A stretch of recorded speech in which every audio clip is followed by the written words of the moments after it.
I'd take my hat off to Erika and Jarryd for managing to fit 6 people into this tiny little house. But now it's time to see if Charlie and Shane have managed to make the place a little less toy-centric. The somewhat ravaged garden is now instantly appealing to passers-by and, dare I say, buyers. Lovely new front entry with a defined pathway. And how smart are those awnings? The living and dining areas felt pokey and overcrowded. The coat of paint and retro styling has made a world of difference. Oh, and look at that fancy wallpaper.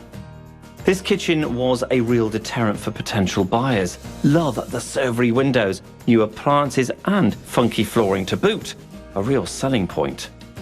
Relocating the master bedroom to the front of the house was brilliant. More space, new wardrobe, much better. The outdoor space was a happy place for the kids, but the adults were left wanting. Out with the pergola and in with a swanky paved area that's fit for a party. Barbecue, anyone?